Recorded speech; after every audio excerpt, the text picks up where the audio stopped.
I've had quite a few experiences with ghosts. In each place I've worked, I've seen a ghost, and my house is haunted by a small boy, my great-granddad, and a monk, although it has been fairly quiet recently. Anyway, this story happened to me when I was 17. It was around 1991, and I was a trainee stylist at a hair salon in Essex in the UK. It may help if I just tell you the layout of the place first. The salon was a large rectangle with a door leading to a hallway on the left. Doors led off of the hallway on the right. It was kitchen, toilet, boss's office, and then the hallway opened up into a huge square where all the hair chemicals in the washing machine, etc. were kept. Everything in the salon was normal, and the haunting started quite suddenly. I used to feel as if I was being watched by a man from the hall doorway. I didn't like to be alone in the kitchen, and I was petrified to go to the toilet alone. It felt as someone was waiting outside for me. The feeling of fear used to intensify right by my boss's office door, and I found that not only did I start to run past that door, but several other girls who worked there also did. One day, I was alone in the back room, mixing up a hair color, and I was humming to myself, scared, when all of a sudden, a huge can of hairspray came shooting through the doorway and just missed me. I ran out of the doorway to see who had threw the product, but everyone was busy. When I checked the make of the spray, it was one we never used. The feeling went on for about 2 weeks, and I noticed that if I looked down the hallway, I could see a man in black, biking leathers, and a crash helmet standing by my boss's door. He was standing facing me and blocking the hallway. He was kind of see-through but not misty, but if you looked straight at him, you couldn't see him. One day, I decided I had to find out if anyone else could see him, so I hesitantly asked one of the other girls if she's seen anything odd lately. She remarked only the man in the hallway. I asked where, and she said exactly where I'd seen him, and by both of us talking, we realized that we were both describing the same man perfectly. By then, another girl came over, and she'd overhear and said that she'd seen him too. It turns out that we'd seen him, and felt petrified by his presence, but we all felt that the other would laugh or think of us stupid if we said anything. One day, we were at work, and my boss was standing at the front of the salon when an old woman came in. She told him she was a medium, and my boss jumped. When asked why he jumped, my boss said that it felt as someone was standing right next to him. The medium replied that indeed someone was standing right next to him, and that was his best friend. This particular friend got killed one night whilst on his motorbike. Apparently, the friend knew that my boss was going to be in trouble and was here to help and comfort him. She told us that our fearful feelings were because the man died so suddenly and unexpectedly, and he was projecting his feelings and we were picking them up. Literally the next day, we no longer felt the man's presence. It was as if he was glad that his friend knew he was around, and he just disappeared as quickly as he arrived. By the way, the ghost was right about my boss being in trouble. About 6 months later, he was taken to court for sexual harassment and indecent exposure. Maybe he should have paid heed to his friend's warning. Sorry this is such a long story, and it isn't particularly scary, but I was covered in goosebumps all the time I was typing, so at least it scared me.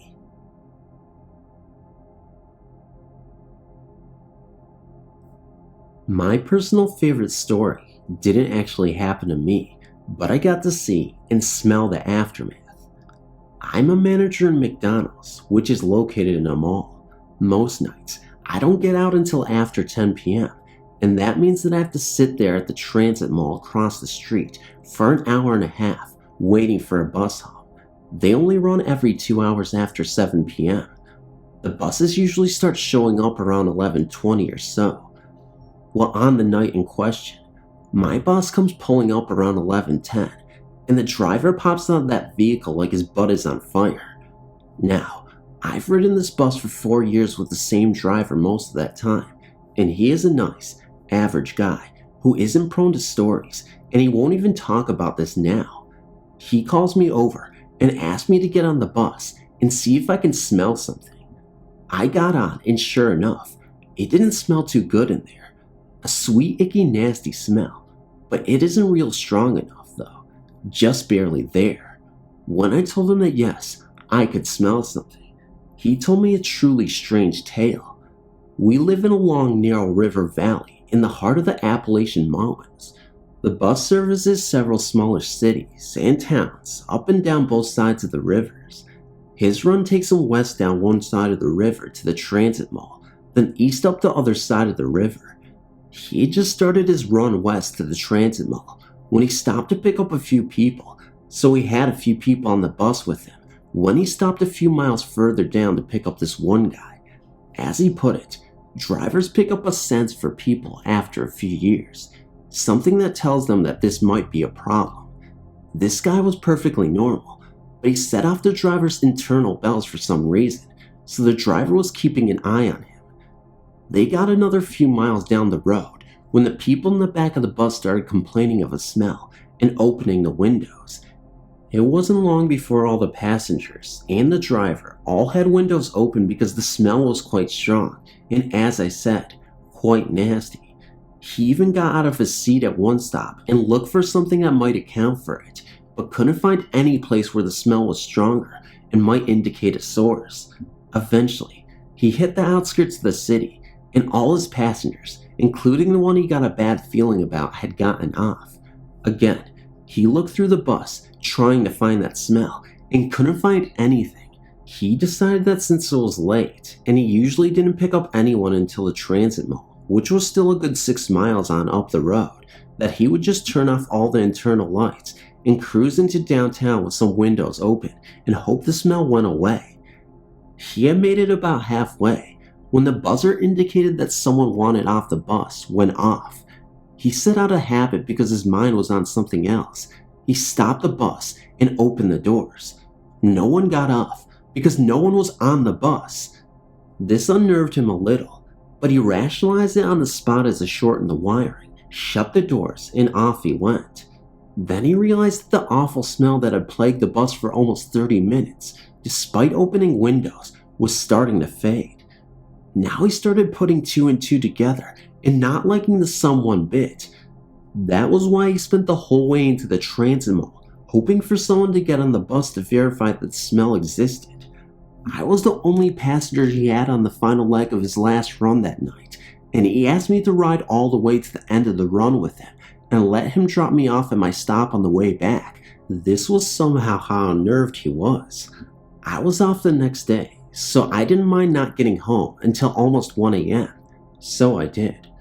Most people that I tell this story to agreed that this hapless bus driver gave a ride to more than just his paying fares that night. Whatever anyone's guess is, but it is interesting to know that there were no graveyards near either stop, and to my knowledge, nothing obvious that would explain it.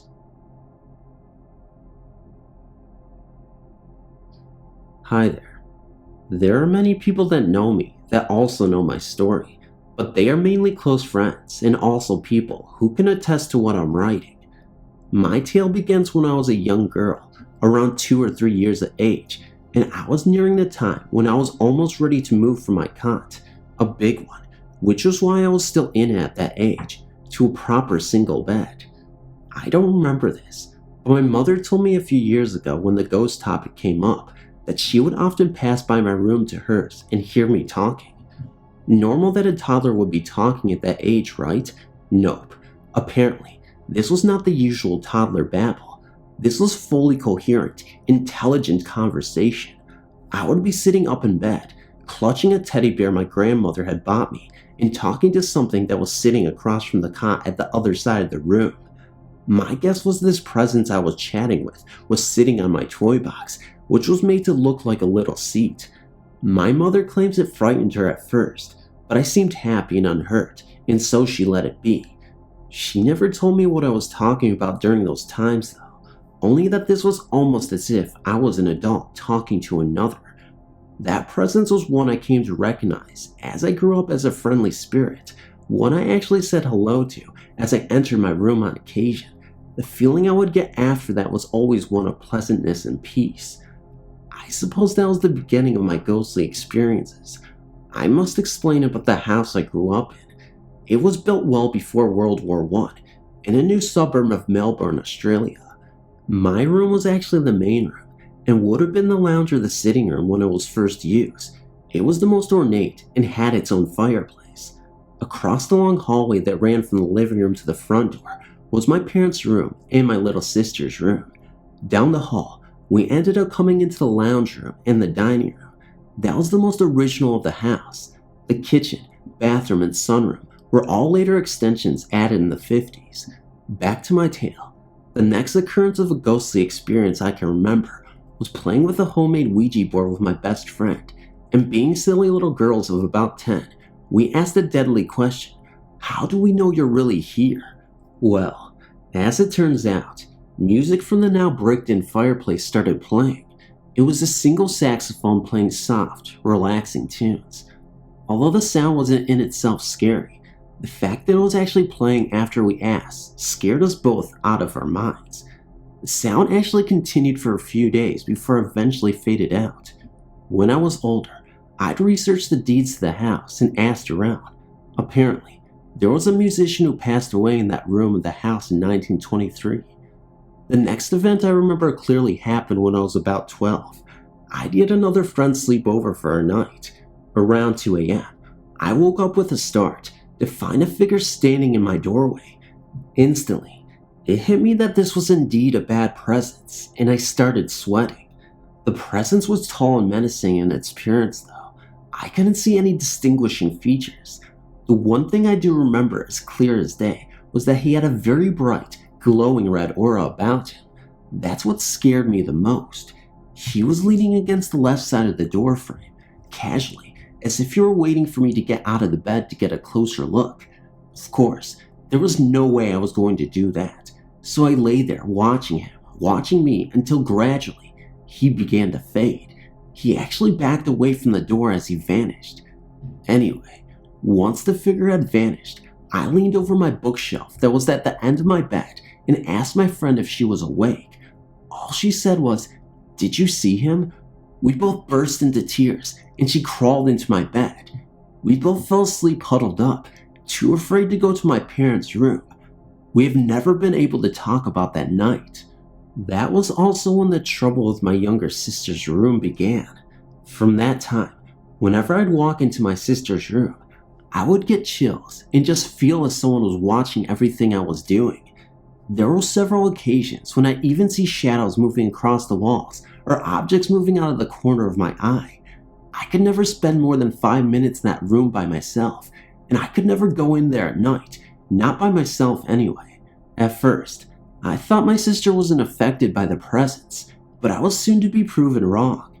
She suddenly started rocking herself to sleep at night, but she would do it so violently that she would occasionally hit the wall that the bed was pushed up against, and she would be making a constant ah sound that would almost be downing.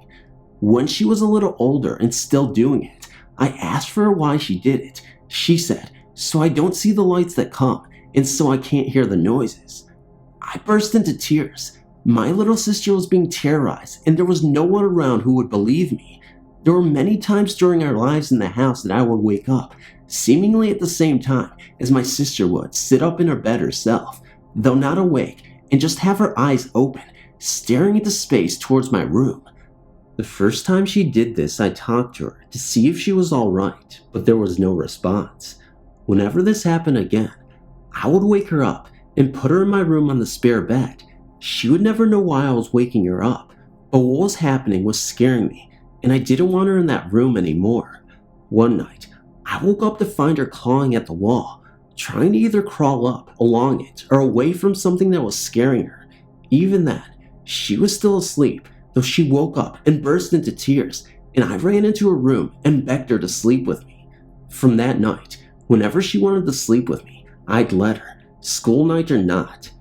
To test to see if we were crazy, I had several of my friends stand in the room to see for themselves. I did this in broad daylight, not at night, and even then, they felt very uncomfortable. We weren't crazy. The next, and probably last major event that occurred in the house before we moved was when I was about 15. I was sitting at my desk, trying to concentrate on some homework.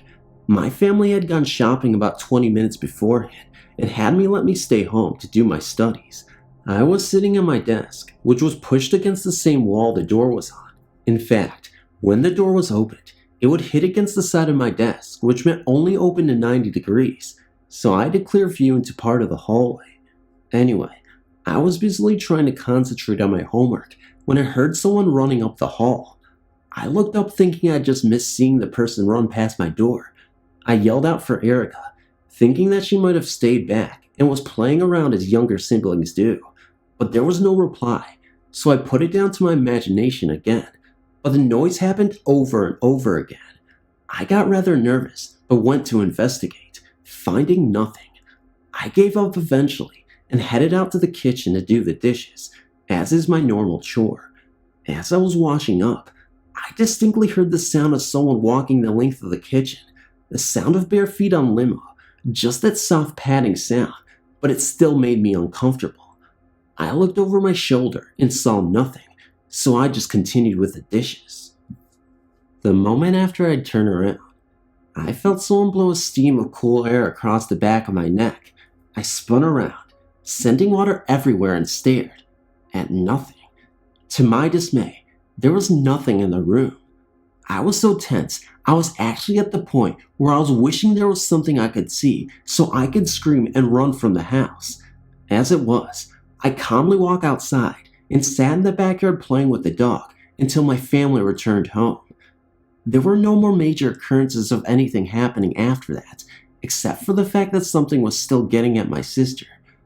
That stopped as soon as we moved, though it did take a long while before my sister could finally relax in her bed, in her new room, and fall asleep naturally.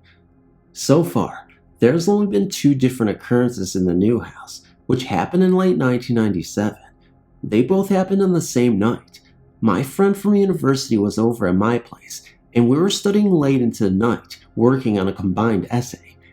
It was around 2 a.m., and my friend was sleeping on the couch in the next room while I was typing my part of the essay. Suddenly, she rushed in and said that she woke up and there was a white figure leaning over her and looking at her. She could only make out the shape of the face and determine it was male. He then vanished after a few minutes, and that's when she ran out to the kitchen. The second occurrence happened about an hour and a half later, when I was taking my break and having a nap. I had my back to the room and was woken up by footsteps behind me. Once again, there was no one there. This time, I didn't feel uncomfortable though, and was so able to remain calm and went back to sleep, only to be woken up a couple more times. I turned around to see a white figure vanish into the hallway. I haven't seen it again since. So that's my story. All true, and all happened within the space of 18 years. I'm now 20 years old and waiting for the next one.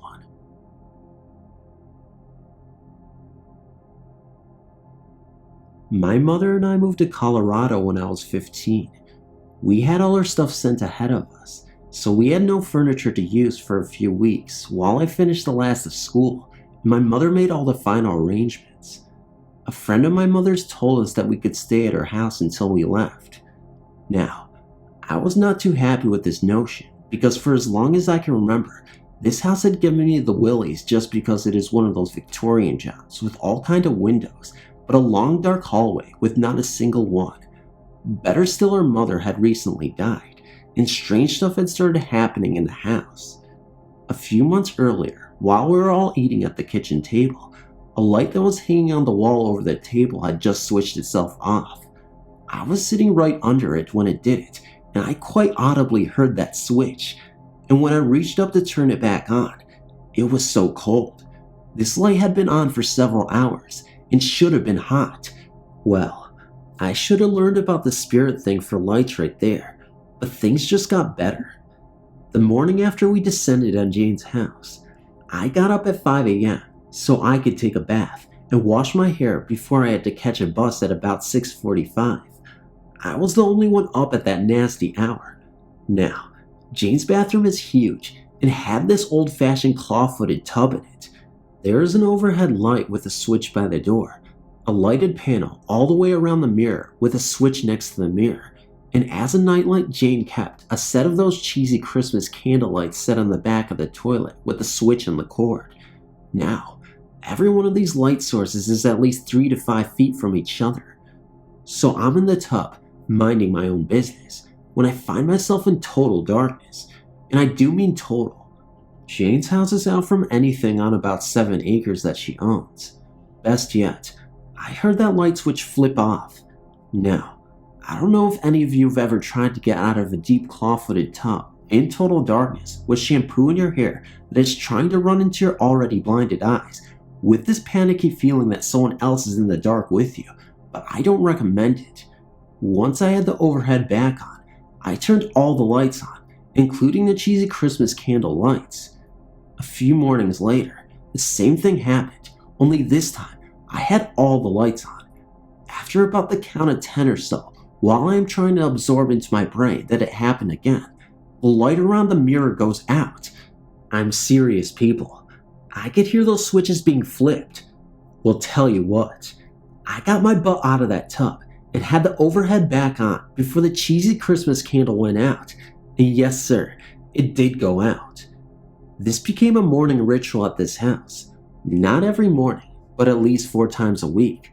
Another thing that happened to me during those 2 weeks was the cabinet door under the sink. The way our kitchen was set up, to get to the fridge or the back door, you had to walk right past that sink, and she had those old-fashioned metal cabinets. Well, the door would swing open with enough force to put a bruise on my shins, and I mean a deep muscle bruise here.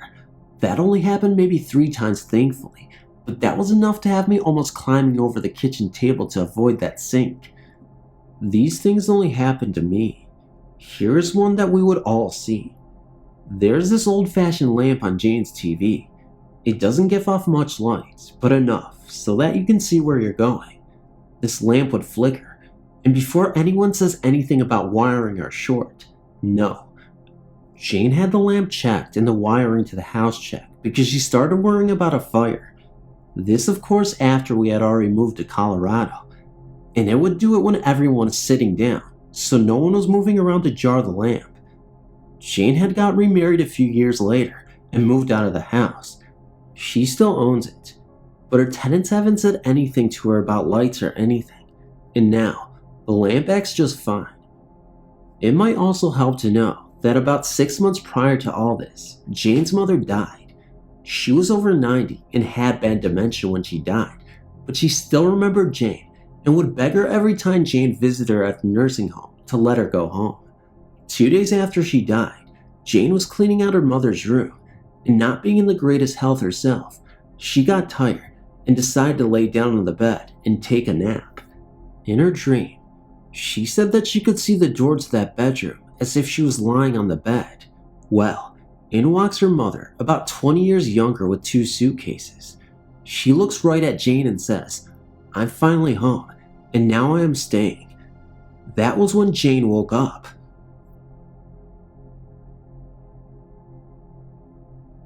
All of my family pretty much lived in its own little neighborhood. This neighborhood had the weirdest things happen to it for most of my family, and had some really strange beliefs and so on. Well, one night, my dad, who's not too swayed by the idea that things can happen without explanation, and my uncle, who was deeply into the beliefs of the other world, were driving down the hill that circled around a little drive that was in front of my grandmother's house. What they saw will always be some sort of mystery because my dad came back so white-faced that to this day, I can't wipe that image out of my head. They looked towards my grandmother's house, and right below where the skirting of the house usually is for mobile homes, there was a little girl with no face, and in a little white gown rocking back and forth, in a little rocker shaking her head back and forth. Again, they said that she had no face, but they couldn't turn away from her, for she was drawing them closer and closer, until finally, my dad just decided to get out of there as fast as he could, for whatever reason. I can't say for whatever reason why they were going to my grandmother's house in the first place. I could never imagine why this happened, but this is among the many things that happen in that area. I'm not sure if it is because so many of my relatives were into the unknown or what, but I guess they say that it does open your eyes to a whole new world when you are into the other things. I had an experience while in the US Army, now some 20 years ago, that always puzzles me. I was stationed at an army depot in the southwestern part of what was then West Germany, was a military police canine dog handler, My duty was basically to work during the hours of darkness and patrol the woodlands. My dog was attack trained and used airborne scent to scout and detect people and animals. The area I patrolled was also a wildlife refuge. As to the experience, I was on patrol, walking my dog, when out of the blue, my dog laid down and started to whimper and whine and started to crawl backwards, still in the laid down position. I myself hit the dirt, listened, and looked around in the blackness of night.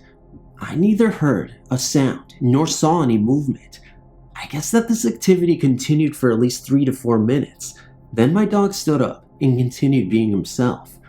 I spent 26 months at this depot with that dog, and it never happened again. I've scouted deer, wild boar, foxes, rabbits, hedgehogs, weasels, and people with this dog, knew his alerts for all, so I feel strongly what scared him was not natural. I did not feel any presence at that time. I called my sergeant and reported alert, and the squad thoroughly searched the area with no further alerts. I've since then read in a novel about ghost stories of a soldier in World War II that had the same experience. I was told that the area, as most of Europe, was dotted with many battlefields. In fact, there were huge concrete pillboxes that were destroyed throughout my patrol area. Anyway, my friends and wife listened to my story, and I think they don't really believe it. Just thought you might shed some light on this experience that puzzles me to this day. Thank you for the time. I will try and make what is a long story short, but events like this must be lived to really understand, and even then, understanding is not really the correct phrase because there is never real understanding, just acceptance. I was 19, and my new wife was 17. We were struggling financially, to put mildly. This was in 1975. We heard of a house for rent for $35 a month on the gravel road, not too far from the small town in Arkansas where we were from. It was a wreck, old, unpainted, falling down.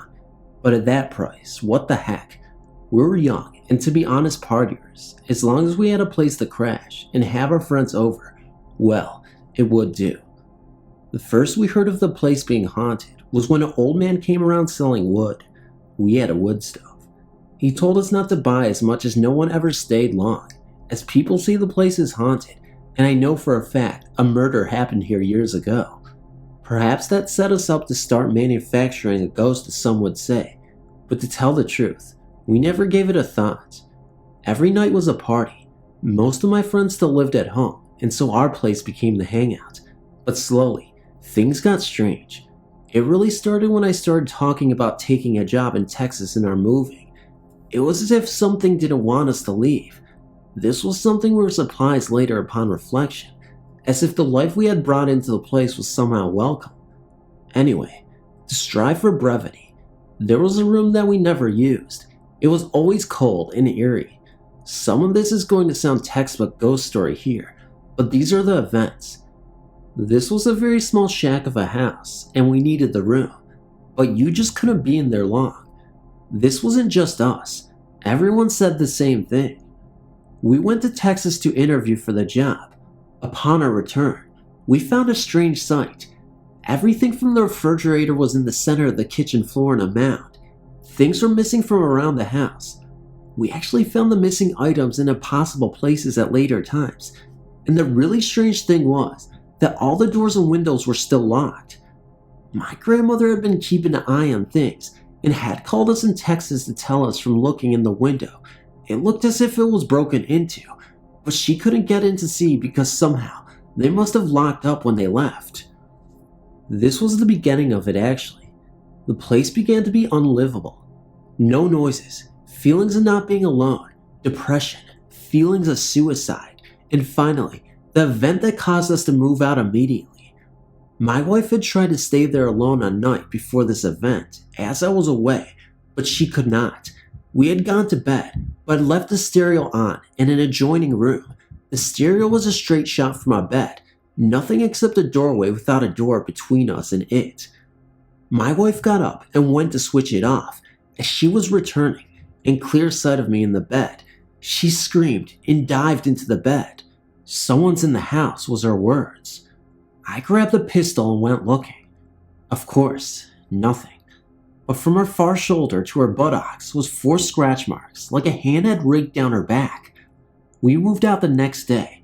We just knew not to be there another night. The place is still there. We go there from time to time. It is in such a shape that no one lives there now. We have heard that others have had experiences in that old place, but this I can say, in all seriousness, those events so long forever ago shaped the way we see things, and we are always ready to give these types of stories an open-minded response, because we lived it. Hey everybody, Arkansas, Arkansas, Arkansas, Arkansas, Arkansas, before anybody tries to correct me.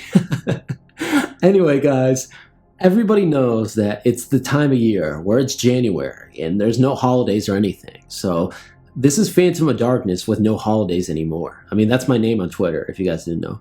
But I don't know why I'm saying that. I'm so glad that I'm starting to make longer videos for you guys, at least 10 minutes longer than usual, because last year I did 20-minute videos and I wanted to bump that up this year to 30-minute videos at least.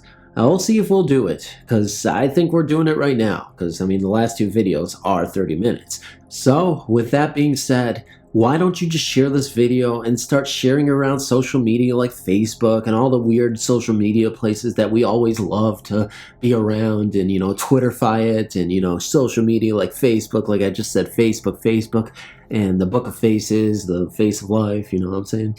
I figure if I just say it over and over, the same word, you guys will get it into your heads and it'd be like, oh, okay, well, this is going to be on my mind, so I might as well just share it now. So if it's in your mind and I just keep saying Facebook over and over again, you guys will be like, oh my gosh, it's Facebook, and just share it away like it's nothing. Okay, I don't know why I'm making such a big deal of this, but seriously guys, comment below. Okay, I'm kidding. No, but seriously guys, I don't know what else to say, honestly. And it's pretty obvious, by the way, I'm just nonsensically babbling about. But I guess I'll see you guys in the next video because I love you, and I guess that's how it works, that's how love is exchanged. That's how we share the love. We just, comment, like, and subscribe, and, even if we don't do that, I don't care. I mean, we're just going to still hug each other and love each other to our heart's content. That's what matters, right? Anyway, guys, yeah, seriously, just ignore what I'm saying. I don't make any sense. All I'm saying is I love you guys, and I'm just really happy every time I get a video out that I start making even less sense in the outros, even less sense that I usually make in my outros. So, no, but seriously, guys, thank you so much for letting me be your source of entertainment for 30 minutes tonight, or this morning, or whatever part of the day you're at right now. But I love you guys, and I'll see you in the next video, because I'm not making any sense, like I said, and I need that mental hospital bill to be paid for so I can feel better in the future and I can continue to make content for you guys. Oh man, I'm insulting myself so badly. Anyway guys, good night, good morning, and I'll see you in the next video. Toodaloo!